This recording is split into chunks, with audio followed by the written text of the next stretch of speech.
నమస్తే సార్. నమస్తే అండి. సార్, సనాతన ధర్మంలో మనకి లలిత సహస్రనామం ఈ మధ్య బ్రెయిన్లో జరిగే కొన్ని యాక్టివిటీస్ చేంజెస్కి లలిత సహస్రనామం పనిచేస్తుందని చెప్పి కొంతమంది న్యూరో సైంటిస్టులు ఈ మధ్యకాలంలో చెప్తూ ఉన్నారు. ఇది ఎంతవరకు నిజం సార్? అసలు మంత్రాలు అనేవి నిజంగానే మనకు పనిచేస్తాయా? అసలు మన జీవితం మీద ప్రభావం చూపిస్తాయా? అది ఏ ఫ్రీక్వెన్సీలో చేస్తే నిజంగా మనకి మనం దానికి తగ్గ రిజల్ట్స్ని మనం అందుకోగలుగుతాం అంటారు? వాస్తవంగా మంత్రం పట్ల సనాతన ధర్మము హిందూ మతం పట్ల ఉండే పూర్తి అటాచ్మెంట్ దృష్టిలో కాకుండా పూర్తి సైంటిఫిక్గా మనం దీన్ని చూద్దాం. ఎందుకంటే చాలామంది అనుకోవచ్చు, ఓకే మన మతం కాబట్టి మనం దీన్ని ఇష్టపడదామని ఎమోషన్ లెవెల్లో ఇష్టపడితే కాదు, దాన్ని పూర్తి సైంటిఫిక్ అర్థం చేసుకుంటే ఖచ్చితంగా బాగా ఉపయోగించగలుగుతారు. అందుకని చెబుతున్నాను. వాస్తవంగా విశ్వం అనేది ఎక్కడి నుంచి పుట్టింది అని చెప్పేసి మనం ప్రాక్టికల్గా చూస్తే, విశ్వం అనేది మొత్తం ఎనర్జీ, శక్తి. శక్తి అనేది ఎలా ఉంటుంది అని చెప్పేసి మీరు అనవచ్చు. శక్తి ఎలా ఉంటుంది అంటే సూర్యరశ్మి లాగా ఉండవచ్చు, గాలి రూపంలో ఉండవచ్చు, భూమిలో ఉండే మినరల్స్ రూపంలో ఉండవచ్చు, నా శరీరంలో ఉండే స్కిన్ కణాల రూపంలో ఉండవచ్చు, లివర్ కణాల రూపంలో ఉండవచ్చు. శక్తి అన్ని దగ్గర కూడా ఈ రాళ్లలో ఉండవచ్చు, మనం మాట్లాడే కెమెరాలో మైక్లో ఉండవచ్చు. ఇదంతా కూడా శక్తి అనేది నిక్షిప్తమై ఉంది. సో ఈ శక్తి అనేది ఏదో ఒక రూపంలో వ్యక్తీకరించబడుతూ ఉంటుంది. ఫస్ట్ ఆఫ్ ఆల్ శక్తి అనేది రూపాలు మార్చుకుంటే వ్యక్తీకరించబడుతుంది. దీంట్లో ఎక్కువగా శక్తి అనేది విశ్వంలో చాలా ఫాస్ట్గా, అంటే విశ్వంలో ఉండే ఎన్నో గ్రహాలు అలాగే రకరకాల వీటన్నిటికి మధ్య ఎనర్జీ అనేది ఫాస్ట్ మూమెంటం జరగాలంటే ఉన్న ఫాస్టెస్ట్ మీడియం ఏదన్నా ఉంటే శబ్దం. సో శబ్దం అనేది యూనివర్స్లో ఉండే ఎనర్జీ మూమెంటం అనేది ఇచ్చేస్తూ ఉంటుంది. సో అందుకని ఓం అనే శబ్దం అనే ద్వారా సృష్టి పుట్టిందని చెప్పేసి కొంతమంది బిలీవ్ చేస్తుంటారు.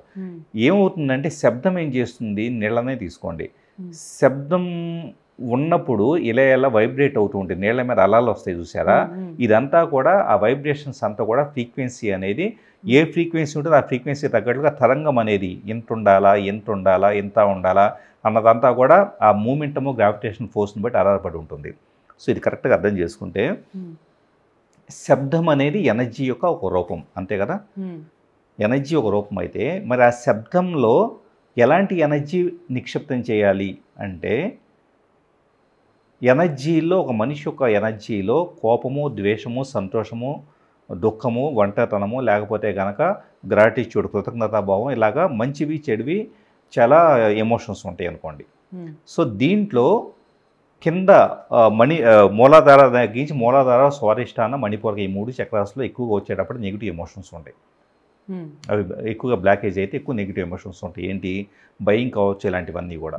సో ఈ భయము కానీ, ఒంటరితనం కానీ, కోపం కానీ ఇలాంటివి ఉంటాయే, ఆ వాటిని యాక్టివేట్ చేయకపోతే ఎనర్జీ కరెక్ట్గా ఉండదు.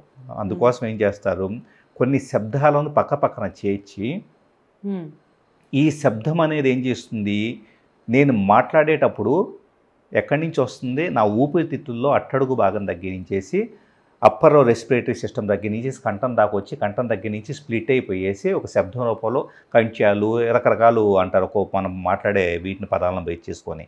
సో అవి దవడలో ఎక్కడ శబ్దాన్ని సృష్టిస్తున్నాయి, వీటన్నిటిని బేస్ చేసుకొని ఇక్కడ యూనివర్స్లోకి నేను ఎనర్జీని పంపిస్తూ ఉన్నా.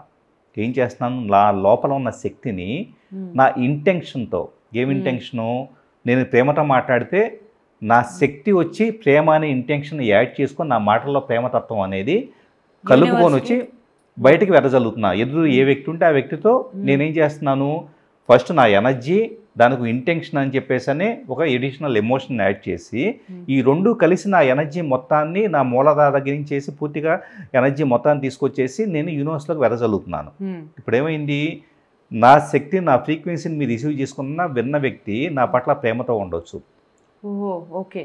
మనం యూనివర్స్లోకి మన శక్తిని మనం ఇస్తున్నప్పుడు, బయటకి ఇస్తున్నప్పుడు యూనివర్స్ కూడా మనకు కనెక్ట్ అయ్యి మన గుడ్ వేవ్స్ అనేవి ఇవ్వచ్చు. ఇప్పుడు మనం ఏమనుకుంటున్నాం, లలిత సహస్రనామం పారాయణం చేయడం దీని వెనకాల రీజన్ ఇదే ఇక్కడ. సో మాటలను అర్థం చేసుకుంటే మీకు మంత్రాలు అర్థం అవుతాయి. మాటలు ఏంటి అసలు, ఫస్ట్ చాలా మంది మాటలనే ఏదో క్యాజువల్గా మాట్లాడుతున్నాం, వాళ్ళు ఎలా మాట్లాడాలి అలా మాట్లాడుతున్నా అంటారు.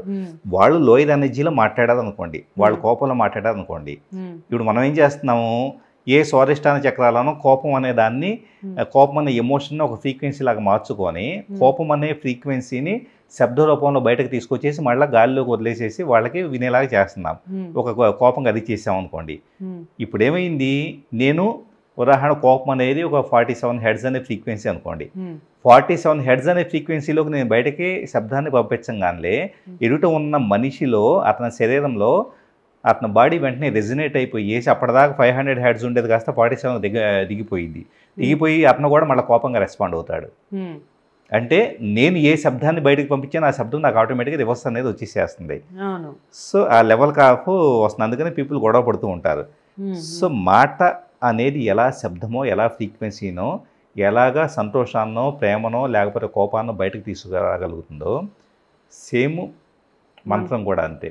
మంత్రం ఏం చేస్తుంది, పఠించినప్పుడు పైకి కూడా కాదు ఇంటర్నల్గా పఠించినా కూడా పఠించినప్పుడు ఒక దగ్గర ఎనర్జీ మూమెంటం జరుగుతుంది.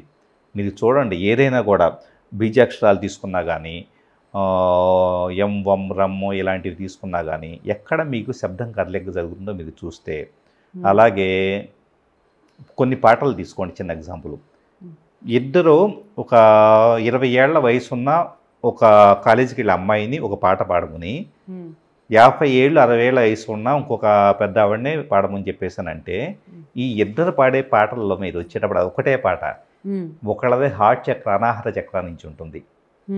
అంటే అదే పాట. ఈ అమ్మాయి చాలా పాడేటప్పుడు చాలా లలితంగా కానీ చాలా హృదయాన్ని కనెక్ట్ అయ్యేలాగా ఉంటుంది. అదే పాట ఎవరో చిన్న అమ్మాయి పాడేటప్పుడు.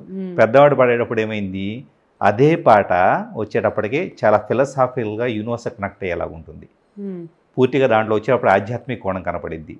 అంటే ఒకటే పాట లోపల నుంచి ఎమోషన్ యాడ్ చేసుకొని ఎలా చేంజ్ అయ్యి వస్తుందో చూడండి. అంటే ఇక్కడ 50 ఏళ్ల వ్యక్తికి 50 ఏళ్ల ఎమోషన్ యాడ్ అవుతుంది, 20 ఏళ్ల వ్యక్తి 20 ఏళ్ల ఎమోషన్ హార్ట్ వైబ్రేషన్ అనేది ఇది అవుతుంది.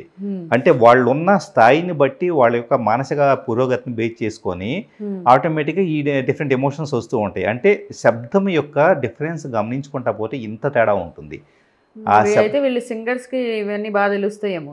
తెలుస్తాయండి, ఏ స్థుతిలో పాడుతున్నారు ఎలా పాడుతున్నారు ఇదంతా కూడా అంతే బేసికల్గా. ఇంకొకటి కాబట్టి మంత్రం ఏం చేస్తుంది, ఒక మంత్రం పఠించేటప్పుడు నా ఎనర్జీ మూమెంటం అనేది లలితా సహస్రనామంలో విష్ణు సహస్రనామంలో ఒక శబ్దాన్ని పదాన్ని ఒక అక్షరాన్ని ఇంకో అక్షరాన్ని పక్కన పెట్టామనుకోండి, ఇప్పుడు ఏమవుతుంది, ఒకటి కంచాలు కొన్ని దంత్యాలు రకరకాలు అంటూ ఉంటాయి. అది కంఠంతో పలుకుతున్నామా లేకపోతే పైన పలుకుతున్నామా, సో ఎక్కడ మూమెంటం వస్తున్నాం అన్నది అక్కడి నుంచి చేసి లోపల ఎనర్జీ మూమెంటం శ్వాసక్రియ మీద ప్రభావం చూపిస్తుంది. వీటితో శ్వాసక్రియలో ఉండే బ్లాకేజెస్సే శ్వాసక్రియలో వచ్చే మూమెంటమ్స్ ఇంతకుముందు మనం అనుకున్నట్లుగా ఎనర్జీ బ్లాకేజెస్ క్లియర్ చేస్తాయి. సో ఇప్పుడు ఈ బ్లాకేజెస్ క్లియర్ అవ్వడానికి ఇదొక టెక్నిక్. ప్రాణాయామం ఎలాగో ప్రాణాయామం కూడా మీకు అదే వాటిని క్లియర్ చేస్తుంది. సో మంత్రం కూడా ఏం చేస్తుంది, మీకు ఏవైతే ఎమోషనల్ బ్లాకేజెస్ ఇలాంటివి ఏవైతే ఉంటాయో వాటిని క్లియర్ చేస్తాయి. సో తెలిసి కానీ తెలియక కానీ మనం ఈ మంత్ర సాధన మంత్రం అనేది చెప్పడం వల్ల మనకి అన్కాన్షియస్ గా ఉన్న బ్లాకేజెస్ అని బ్లాక్డ్ ఎనర్జీస్ అంతా కూడా ఏవైతే ఉంటాయో కోపాలు దుఃఖాలు ఒంటరితనం ఇలాంటివి ఏవైతే చిన్నప్పటి నుంచి పెంచుకుంటూ వెళ్ళారో అప్పుడు ఏమవుతుందంటే పోయి ఫ్రీ అయిపోతాం. కానీ దీనికి ఎంత సాధన కావాలి అంటే శబ్దం అనేది ఏదో టకటగా చాలామంది ఇప్పుడు ఏం చేస్తున్నారంటే లలితా సహస్రనామం చదివితే కనుక ఆటోమేటిక్గా చాలా సంపద వచ్చింది లేకపోతే చాలా ప్రశాంతత దొరికింది అన్నది అనుకోండి, ఏం చేస్తున్నారు రిజల్ట్ కోసం చూసేసి ఒక అరగంటలో టకటగా చదివేసేయడం మొదలు పెడుతున్నారు, లేకపోతే నోటికి వచ్చినట్టు బట్టి కొట్టినట్టు చదువుతారు. శబ్దం అనేది ఎప్పుడు మీకు ఫ్రీక్వెన్సీని ఉత్పత్తి చేస్తుందంటే ఆ శబ్దం అనేది కరెక్ట్ ఉచ్చారణతో పలికినప్పుడు అంత సమయం తీసుకున్నప్పుడు మాత్రమే వస్తుంది. అలా కాకుండా అయిపోయింది ఓకే నాకు మంచి ఫలితాలు వస్తాయని చెప్పేసి అనుకునే పద్ధతిలో చదివితే అది మీకు ఎలాంటి ఉపయోగం ఉండదు.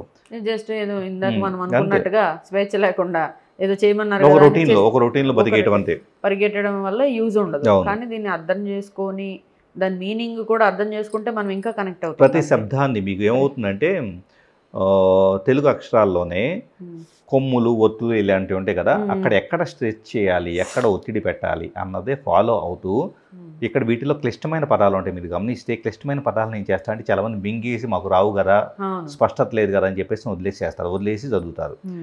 వాటిని ప్రాక్టీస్ చేసి ప్రతి అక్షరాన్ని కూడా అది అరగంట పట్టవచ్చు గంట పట్టవచ్చు 4 గంటలు పట్టవచ్చు. ఒక లలితా సహస్రనామం తీసుకుంటే మీరు ఫస్ట్ కొంతకాలం సాధన చేసేటప్పుడు ప్రతి పదాన్ని సరిగ్గా పలుకుతున్నారా లేదా, సో ఆ పదాన్ని ఉచ్చారణ అనేది కరెక్ట్గా పలికితే అప్పుడు ఏమవుతుందంటే ఎనర్జీ మూమెంటం అనేది స్టార్ట్ అవుతుంది. ఎందుకు పక్క పక్కన క్లిష్టమైన పదాలు పెట్టబడ్డాయి అంటే అదేదో మనకి టెస్టింగ్ కాదు, అది మన ఎనర్జీ మూవ్మెంట్ జరగాలి అంటే కనుక ఇక్కడి నుంచి ఇక్కడికి వెళ్ళేలా రకరకాల మూవ్మెంట్ జరగాలి, జరిగినప్పుడే ఆ ఎనర్జీ రిలీజ్ అయిపోతాయి. లేకుండా మీరు ఏం చేస్తారు, నాకు ఇది కష్టంగా ఉంది చదవరు స్కిప్ చేద్దామని చెప్పేసి అని ఏదో నోట్లు అనేసేసుకొని పక్క వెళ్ళిపోతారు, నాకు పుణ్యం వచ్చింది అనుకుంటారు. పుణ్యం అనేది ఇక్కడేం లేదు, మీ ఎనర్జీ రిలీజ్ అవడే పుణ్యం, అంతకుమించి ఏమీ లేదు. ఈ అండర్స్టాండింగ్ చాలామందికి లేదు. సార్ పుణ్యం పాపం అంటే అసలు మీ దృష్టిలో ఏంటి సార్? పుణ్యం అంటే కనుక ఎక్కడ సఫరింగ్ లేకుండా ఉండటమే పుణ్యం. సఫరింగ్ ఎక్కడి నుంచి వస్తుంది? అటాచ్మెంట్. దేనికో మంచి అంటే నాకు నచ్చేదండి. ఇక్కడ పీపుల్ ఏం చేస్తారంటే ప్రిఫరెన్షియల్ సిస్టమ్ పెట్టుకుంటారు. నాకు సూర్యుడు ఇష్టం, నాకు చంద్రుడు ఇష్టం, నాకు వర్షం ఇష్టం, లేకపోతే కన్నా నాకు బిర్యానీ ఇష్టం, నాకు ఫలానా హీరో ఇష్టం, నాకు ఫలానా బుక్కు రచయిత ఇష్టము అని చెప్పేసి ఇలాగ ఫలానా క్రియేటర్ ఇష్టం అని పెట్టుకుంటారు. సో ఫలానా హీరో ఇష్టం అని చెప్పేసి అన్నప్పుడు ఆ హీరో కాకుండా ఒక 10 సినిమాలు రిలీజ్ అయిందనుకోండి, వాటన్నిటిని తిడతానే ఉంటారు కదా. అంటే నువ్వు సెలెక్ట్ చేసుకుని ఒక ఇష్టాన్ని బేస్ చేసుకొని, ఫుడ్ ఇష్టం అనుకోండి, చిన్న ఎగ్జాంపుల్, అన్నిటికంటే అందరూ ఫేస్ చేసే ప్రాబ్లం, వీళ్ళకేదో సంథింగ్ స్పైసీ ఫుడ్ వీళ్ళకి ఇష్టం అనుకోండి, రెస్టారెంట్కి వెళ్తారు. వెళ్ళాక ఆ వెళ్ళిన రెస్టారెంట్లో ఆ రోజు ఎందుకో సంథింగ్ చాలా తక్కువ స్పైసీ తీసుకొచ్చి పెట్టారు. నాకు స్పైసీ ఇష్టమైతే ఏంటి ఎలా తీసుకొచ్చాడు అని చెప్పేసి అని తిట్టుకొని, అంటే తిట్టారంటే ఎనర్జీ క్లోజ్ అయిపోతుంది. ఇప్పుడు ఏమైంది, ఇష్టాలకేమో ఎనర్జీ ఓపెన్ అప్ అయ్యి అబ్బా ఎంత మంచి టేస్టీ ఫుడ్ తిన్నానని ఓపెన్ అవుతుందో, సో నచ్చంత జరిగినప్పుడు ఏమవుతుంది, ఆటోమేటిక్గా ఎనర్జీ క్లోజ్ అయిపోతుంది.